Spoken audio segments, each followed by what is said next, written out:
Bonjour, donc une petite vidéo pour compléter l'influence des concentrations et surtout de la température sur la vitesse d'une réaction.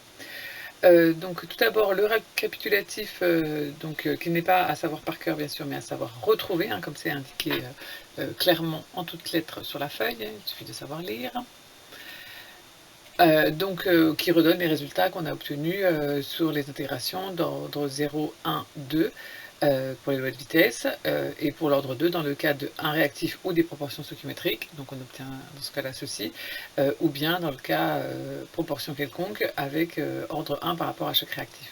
D'accord? On se retrouve avec ln de B sur A, qui est une fonction affine du temps. Et puis donc les temps de demi-réaction, pareil, qui ne sont pas à savoir par cœur, hein, mais à savoir retrouver, et on retrouve donc que pour l'ordre 0, le temps de demi-réaction est proportionnel à la concentration initiale, pour l'ordre 1, il n'en dépend pas, et pour l'ordre 2, il est inversement proportionnel à cette concentration initiale. Pour l'ordre 2, proportion stoichiométrique ou un seul réactif. Donc je répète, hein, tout cela est à savoir retrouver, et on va s'en servir dans le chapitre qui vient sur les méthodes de détermination de la loi de vitesse. Maintenant, un petit mot donc sur la température. Donc tout d'abord, quelques valeurs caractéristiques de facteurs préexponentiels ou facteurs de fréquence. Énergie d'activation est constante. Donc on retrouve dans la loi d'Arrhenius, hein, pour les deux premiers, dans la relation d'Arrhenius. Donc ici, vous avez donc 3 exemples de réactions d'ordre 1, puis 3 exemples de réactions d'ordre 2. Donc avec des constantes donc, qui vont être en temps moins 1 pour l'ordre 1. Donc ici, c'est des secondes moins 1. Et en mol moins 1, litre seconde moins 1 pour l'ordre 2. D'accord. Ainsi, le facteur préexponentiel est dans la même unité que K. Donc, seconde moins 1 ici, mol moins 1, litre seconde moins 1 pour l'ordre 2. Et l'énergie d'activation là est donnée donc en kilojoules par mol. Attention, je répète, hein, que dans la relation d'Arrhenius, il faut la mettre en joules par mol, donc multiplié par 10 puissance 3. Donc qu'est-ce qu'on remarque? On remarque qu'on a des constantes qui ont des valeurs assez variables, hein, donc voilà, d'ordre de grandeur très différents.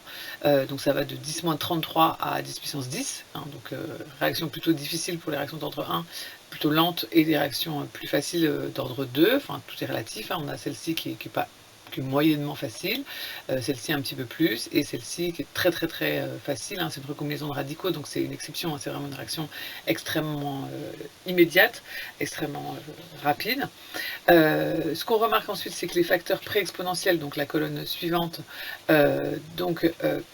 alors que les constantes avaient des valeurs assez différentes, les facteurs préexponentiels, eux, sont tous un peu du même ordre de grandeur. Donc ça va de 10 puissance 10 à 10 puissance 15, donc c'est quand même assez étendu, mais néanmoins, tous sont supérieurs à 10 puissance 10. Donc ça, c'est quelque chose à retenir.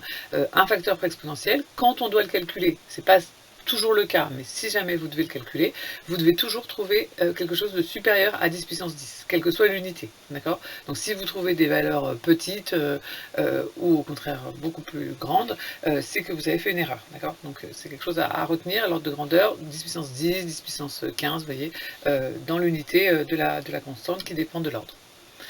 Et ensuite, donc, les énergies d'activation, la dernière colonne. Donc, je vous avais dit, l'ordre de grandeur, la centaine de kilojoules par mol. Donc, c'est ce qu'on retrouve. Donc, ici, plutôt 200 pour les réactions d'ordre 1 parce qu'elles sont assez difficiles. Et pour les réactions d'ordre 2, plus basses, hein, de l'ordre de 80-90, sauf la première, où là, donc, c'est une exception. Hein, c'est une réaction extrêmement facile, instantanée, donc qui a une barrière d'activation. Hein, on donnera un sens à cette énergie d'activation. Elle rend compte un peu de la difficulté de la réaction, de la barrière d'énergie à franchir, et donc là elle est quasi nulle pour la recombinaison de radicaux parce que ça se fait tout seul. Très bien, donc un petit tour sur le site de l'UEL, donc l'université en ligne dont je vous ai déjà parlé, donc qui nécessite par contre Flash pour faire les animations, donc j'espère qu'ils mettront à jour à partir de janvier. Donc tout d'abord une petite photo de ce cher Svante August Arrhenius, donc physicien et chimiste suédois, à qui on doit la relation d'Arrhenius, hein, qui est ici, qui donc a eu le prix Nobel en 1903, donc c'est quand même remarquable. Et donc une illustration, donc, je vous disais, de la détermination de l'énergie d'activation à partir d'une régression linéaire, enfin d'un tracé. Hein. Si la réaction obéit à la relation d'Arrhenius, on pourra tracer donc ln de k en fonction de 1 sur t, hein, c'est ce qu'on avait dit dans la vidéo précédente, pour diverses expériences, hein, à des températures différentes, et on aura des points donc alignés, et donc ça c'est la preuve que la relation d'Arrhenius est vérifiée, et on pourra en déduire l'énergie d'activation grâce au coefficient directeur qui est donc moins EA sur R. Donc ce qu'on peut voir dans cette animation, donc là est tracé donc ln de k, donc qui donne des valeurs négatives. Hein. Donc je ne sais pas pourquoi ils ont mis la flèche en bas, la flèche est en haut, hein, ça augmente vers le haut. Et en fonction donc de 1 sur t, donc bien mettre t en Kelvin. Donc on voit que les points sont bien alignés. Donc on peut tracer une droite, donc ainsi on fait ça sur un tracé graphique, on peut tracer la droite, hein, tout simplement, et donc déterminer le coefficient directeur en prenant deux points assez éloignés, hors des points expérimentaux. On fait delta y sur delta x, et on obtient donc ici, voilà, moins 2406,7, et donc ça, c'est égal à moins EA sur R. Donc EA va être égal à moins R fois ce coefficient, moins 2406,7. Donc d'ailleurs ça devrait être plutôt 2407 hein, si on arrondit correctement. Et donc ici ça donne 20 000 joules par mol, donc évidemment c'est en joules par mol, donc ça fait 20 kJ par mol, donc une faible énergie d'activation ici.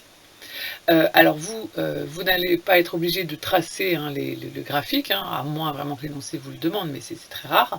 En TP éventuellement ça peut être demandé, mais on utilisera plutôt des logiciels de toute manière.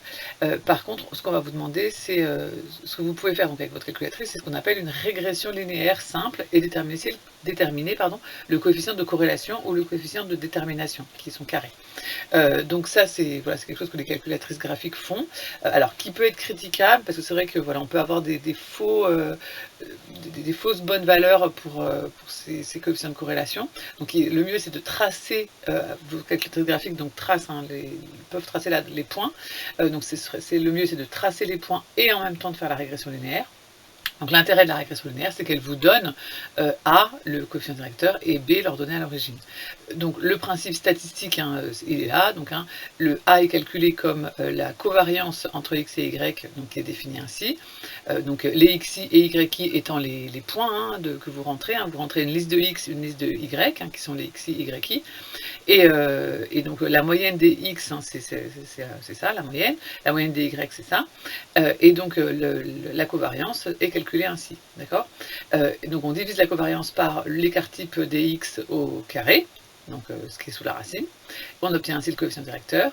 Et B est obtenu en faisant la différence entre la moyenne des y moins A, la moyenne des x. D'accord, ce qui est assez logique. Donc pour juger de la qualité de cette modélisation, parce qu'on peut faire une modélisation pour n'importe quel ensemble de points, hein, même si les points ne sont pas des droites, la calculatrice elle va vous donner un A, un B.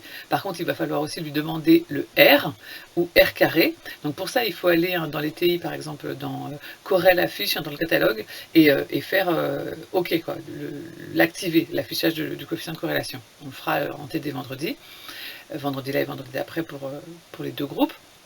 Donc le R, c'est ça, hein, c'est le rapport de la covariance entre x et y et le produit des écarts types. Donc si les deux courbes sont bien corrélées, qu'on a bien les points sur la droite, le R vaut 1, ou moins 1, si le signe de la pente et de le coefficient directeur est négatif. Et par contre, si les deux courbes ne sont pas corrélées, le R est très faible, proche de 0. En pratique, on pourra aussi plutôt utiliser R carré, parce que en fait, comme R est inférieur à 1, R carré est plus loin de 1, donc ça permet de mieux juger. Donc voilà, il faut au moins avoir 0,99 pour avoir une bonne régression linéaire, d'accord. Et donc en pratique, donc vous donnerez, donc vous pourrez donc sur vos copies dire j'effectue la régression linéaire de telle fonction en fonction de telle autre, donc telle ordonnée en fonction de telle abscisse. J'obtiens tel coefficient de détermination, donc R carré égale. Donc là vous donnez tous les 9, hein, c'est pas une question de chiffre significatif, vous donnez 0, 9, 9, 9, 9 et le premier chiffre qui n'est pas un 9, je sais pas, 6, 5, 3, ce que vous voulez. Donc la valeur est proche de 1, donc cela valide le modèle. Donc la réaction vérifie bien par exemple la relation d'Arrhenius. Et j'en déduis donc le coefficient directeur. Donc attention, alors certaines calculatrices donnent AX plus B, donnent d'autres donnent Bx plus A. Ou en général, les calculatrices actuelles en fait proposent les 2 options et il faut bien avoir conscience de celle que vous avez choisie pour bien donner le coefficient directeur. Et aussi, autre source d'erreur importante, c'est vous vous trompez souvent entre les listes X et Y. Donc, hein, il faut bien faire mettre l'ordonnée donc en liste 2, hein, entre guillemets, et l'abscisse en liste 1. Donc, enfin, après, vous pouvez avec vos numéros de liste, vous les mettez comme vous voulez, hein, mais donc il faut bien choisir l'ordonnée et l'abscisse sans erreur, sinon évidemment vous avez l'inverse en coefficient directeur et donc les valeurs numériques sont incorrectes. On s'entraînera là-dessus bien sûr. Merci.